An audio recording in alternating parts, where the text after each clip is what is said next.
cronograma muito rápido, assim. O Quadrinhos Negros tem cerca de 1 ano. Ele surgiu no fim do ano passado, né? A partir de 2 quadrinistas de Santo André, lá de São Paulo, que são o Diogo Mendes e o Victor Gariba. Eles lançaram um zinezinho manifesto lá no FIC, provocando essa necessidade de organização coletiva para lutar por uma melhoria das condições dos trabalhadores de quadrinhos, né? E uma vez ali lançado isso, criou-se então um grupo de WhatsApp, rede social, etc., algo bem prático para se começar a discutir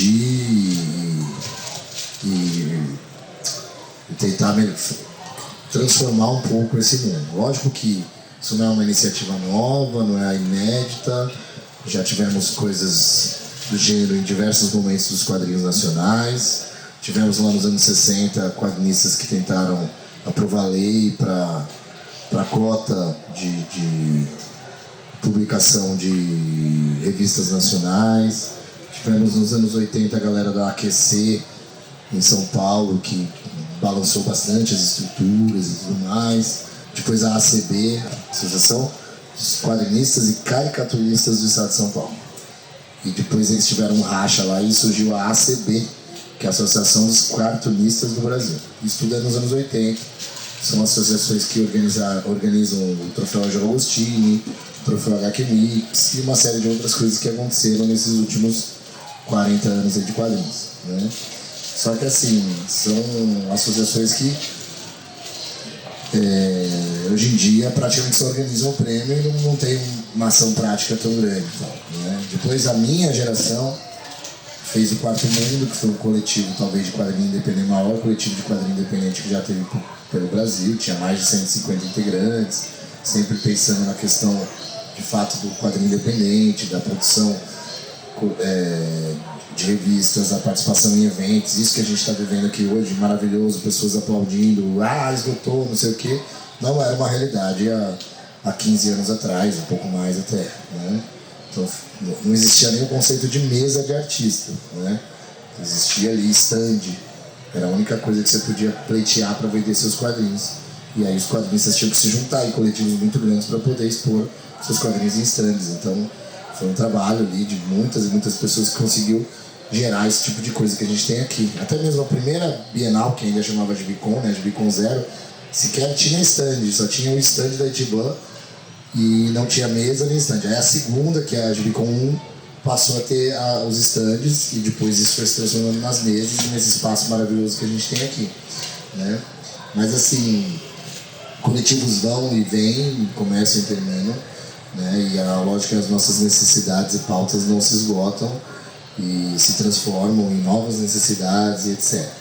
Então por isso eu resolvi me juntar a essa provocação ali dos meninos, e muita gente bacana do Brasil todo se juntou e isso me proporcionou também conhecer novas gerações de quadrinistas, como temos aqui vocês aí, né? Uma das coisas que a gente vem promovendo, eu acho que vocês podem falar disso aqui especificamente no evento, são essas campanhas específicas, que aí foge um pouco do escopo da melhoria dos quadrinistas, mas é também os quadrinistas não se deslocarem do mundo real, do mundo que a gente vive. E, o ano passado, super crise, etc., e a gente começou a organizar nos eventos esse tipo de arrecadação de comida, etc. Está sendo um sucesso aqui, vocês poderiam falar a respeito disso aí. A questão de montar uma campanha de arrecadação de alimentos, eu acho que ela tem um fator muito importante para todos os quadrinistas que estão fazendo parte do evento. No caso do nosso aqui de hoje, a Bienal de Quadrinhos de Curitiba. Porque, que nem a Rafa falou, foram muitos quadrinhos doados. E era tanto quadrinho doado, tinha gente que doou 250 quadrinhos de si, assim. A Rafa doou umas 50, 60 também. Então, eu tive a sensação lá no começo de que ia sobrar bastante coisa, cara. E não sobrou. Não sobrou. Mas eu vejo muita importância, porque o Daniel falou, a gente não foge da realidade que a gente vive. e construir esse senso de solidariedade, mesmo que seja uma coisa mais restrita, uma coisa muito nichada como os quadrinhos, mostra que se não tivesse uma ação como essa, a gente não ia arrecadar mais de 200 quilos de alimentos, mais de R$1.300 em Pix que a gente vai comprar em alimento e vai doar para a casa de passagem indígena. Uma casa de passagem indígena que foi amplamente atacada aqui em Curitiba na gestão do Greca, que foi fechado durante a pandemia. Eles tiveram que lutar muito para conseguir reabrir esse espaço, se não me engano, em outro lugar. E perceber que os quadrinistas toparam entrar nesse negócio de solidariedade. Em nenhum momento foi pensar ou não, foi direto, a adesão foi gigantesca de todos os quadrinistas. Muitas pessoas não sabiam, porque os e-mails foram muito de última hora também, mas viram que estava rolando a campanha, eles também doaram na hora, vinham trazendo de vez em quando vários quadrinhos para a gente doar. Eu acho que é muito importante para a gente pisar em outros espaços, entender que a nossa luta ela também não se faz sozinha, não é só em feira de quadrinho que a gente luta, não, a gente também está na realidade e a gente também tem que combater a fome no Brasil. Então eu tenho quase certeza que se tivesse com muita frequência, 3 vezes no ano, continuaria tendo público. Não seria uma coisa, deixaria de ser uma coisa importante, continuar tendo público. Tivemos um grande azar esse ano, né, de estar rolando a Bienal aqui de quadrinhos, ao mesmo tempo que a Bienal de Literatura no Rio de Janeiro, um evento super tradicional, pela primeira vez abriu um espaço para o Arts Alley num preço magnífico, em condições maravilhosas, 10 dias de evento, e infelizmente a gente teve que escolher. Eu estaria lá os 10 dias de evento, feliz da vida, comendo bolinho de bacalhau no Pavão Azul, que é o único bolinho de bacalhau que existe no mundo, que é igual da minha mãe. Todo dia eu ia estar lá, toda noite, comendo bolinho de bacalhau e vendendo quadrinho o dia todo, mas por toda a tradição por ter vindo desde a edição 0 aqui, eu optei por estar aqui e não ir ao Rio de Janeiro. Mas é uma infelicidade isso, é uma loucura, né? Agora sim. Escolhi entre Curitiba e Rio de Janeiro, realmente. Lá não estaria esse clima aqui. Eu escolhi por causa de vocês, tá? Porque, digamos que Rio de Janeiro é bem melhor que Curitiba, desculpa aí e tal. Pô, tem praia, maravilhoso e tal. Mas eu escolhi vocês por vocês. Quem é daqui concorda também. Mas assim, a demanda cotidiana do grupo, lógico que envolve uma série de coisas. Por exemplo, levanto muito essa bola, assim, a gente precisa, enquanto coletivo, pressionar as secretarias de cultura municipais, estaduais e até mesmo com alguma força de organização chegar até o Ministério da Cultura para falar: os quadrinhos existem, os quadrinhos precisam de verba, assim como o teatro, assim como o audiovisual, assim como a dança, assim como a música, precisa de verba para produzir, precisa de verba para circular, precisa de verba para montar esses eventos, né? Um evento gratuito como esse é um custo enorme, né? Para a galera poder entrar aqui de graça e tal, e poder ver os nossos quadrinhos, né?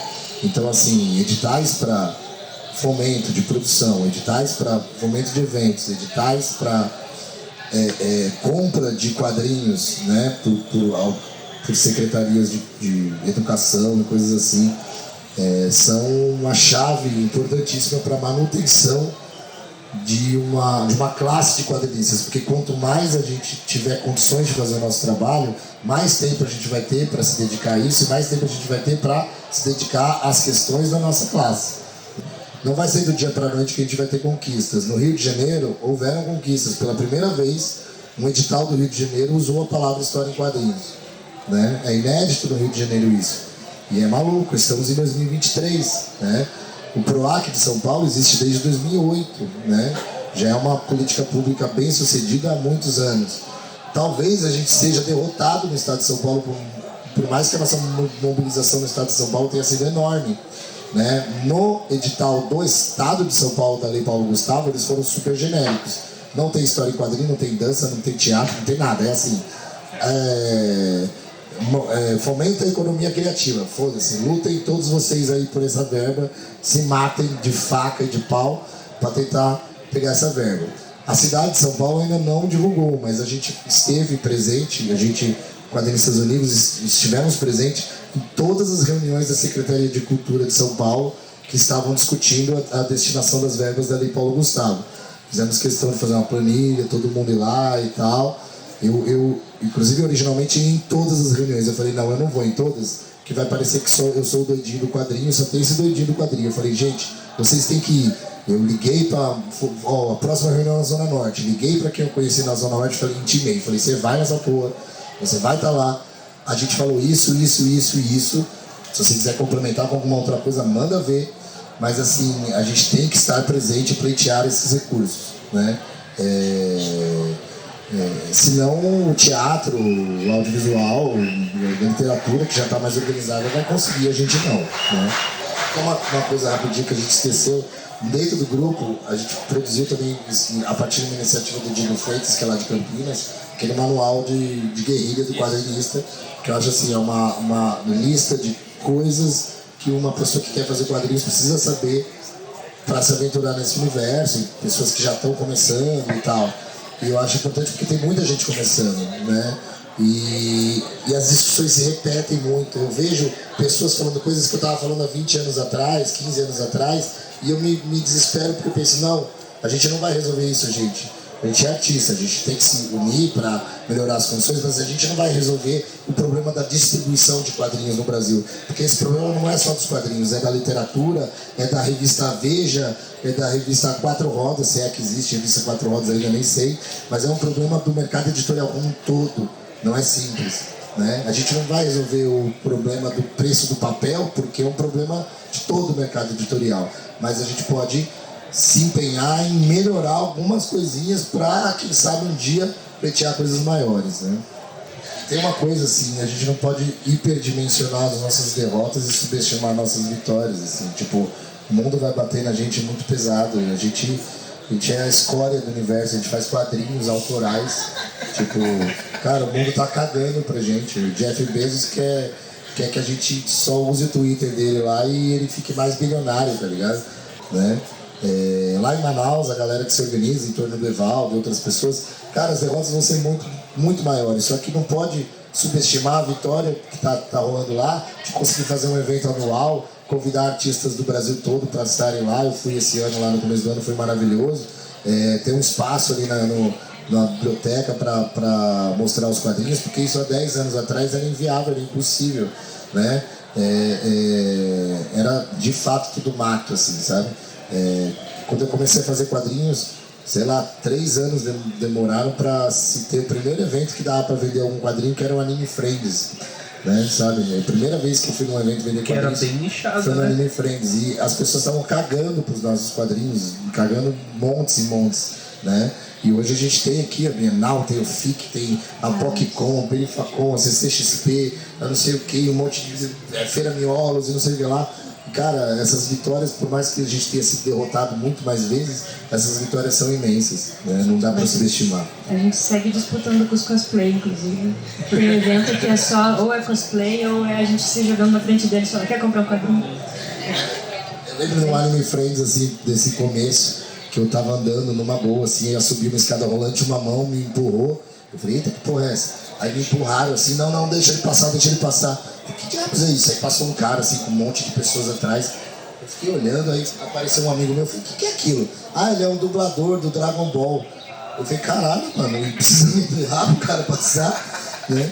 E aí é muito doido, né? Assim, não tô falando mal do dublador do Dragon Ball, não, nem sei quem era e tal, mas assim, olha a diferença de ter um espaço daquela dimensão na CCXP hoje, né, daquele tamanho, olha a diferença de ter essa tenda maravilhosa aqui. Então Manaus, mano, eu sei que o Evaldo batalha e derrota, ele quer fazer um negócio maior e não rola, mas tá rolando alguma coisa. E só pra... a gente tá encerrando, né? É isso? Ela tá olhando com uma cara de que a gente precisa encerrar. Umas coisas que me guia muito é entender que, como teve, por exemplo, um Daniel que está há 20 anos aí, lutando para que novos quadrinistas hoje, que nem eu, esteja aqui, para mim é continuar isso para que daqui 5 anos novos quadrinistas que estejam aqui estejam esteja numa situação muito melhor do que a gente está começando. Tipo, o Daniel começou quando tudo era mato aqui no Brasil. Depois de uma interrupção, de uma crise, que ele falou. E a gente conseguiu não interromper durante esse processo. Então acho que a organização é importante para a gente conseguir fazer com que haja uma renovação. Acho que é o principal ponto. Para entender que é difícil, não é ideal, pouquíssimas pessoas vivem só de quadrinho no Brasil, mas muita gente quer contar suas histórias. E não deixar esses sonhos das pessoas querendo contar suas histórias caírem. Acho que é uma das importâncias de qualquer organização. No nosso caso, dos Quadrinistas Unidos. Obrigado, gente. Convido vocês a conhecerem o Unidos.